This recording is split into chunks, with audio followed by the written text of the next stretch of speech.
Hi guys, welcome back to my channel. Ngayon mga kabatsidor, meron po tayong bibigyan isang tutorial ngayon guys na ang isa po siyang G-Shock 5522 GE700. Yan. Ito po siya guys. Yan. Bibigyan po natin siya tutorial kasi medyo mapapansin nyo guys, analog lang siya, then digital, wala siyang sub-dial.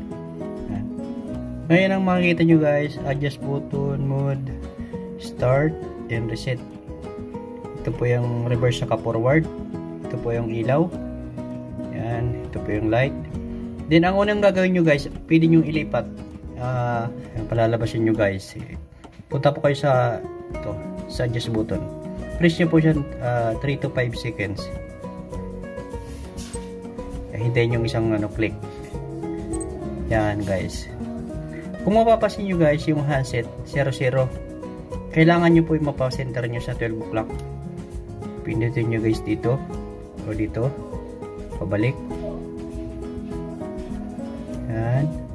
O pag lumampas, pwede nyo pindutin dito. Yan guys. Pag napansin nyo guys, nakasenter niyan yung handset na yan, pindutin nyo ulit yung adjust button para mag adjust yung kanyang hands.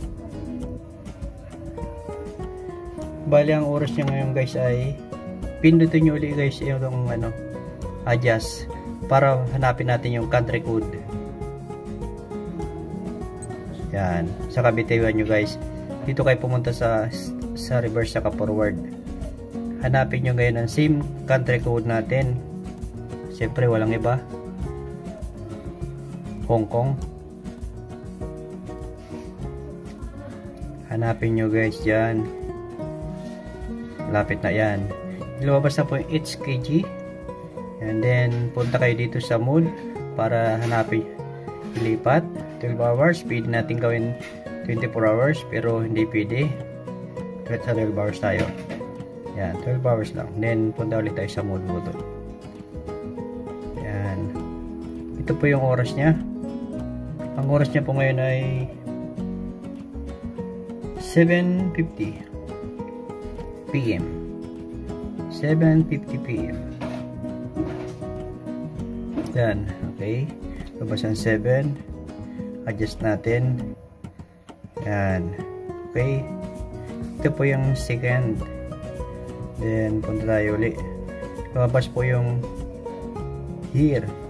2024 po ngayon. Yan. Then punta tayo sa month. Ngayon po ay January 1. Okay, lipat natin. Then January 28. Ayun. Mapansin nyo guys, lipat natin.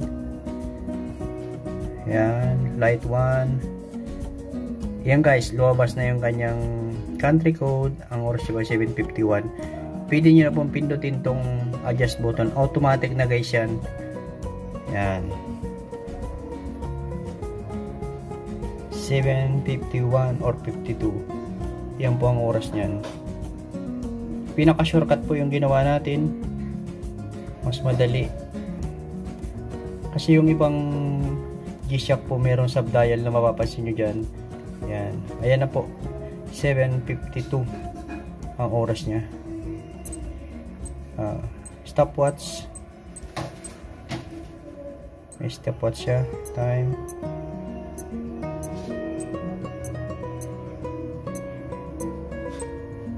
Yan. Yan po Sunday, January 28. Yan po ang pinaka-anon. Ganun lang guys, sundan nyo lang yung ating tutorial. Yan. Shoutout po sa may-ari nito na pinahiram din sa atin para bigyan natin tutorial. 5522 na GE700. Yan guys, maraming salamat na. Hanggang dito lang po. Bye bye.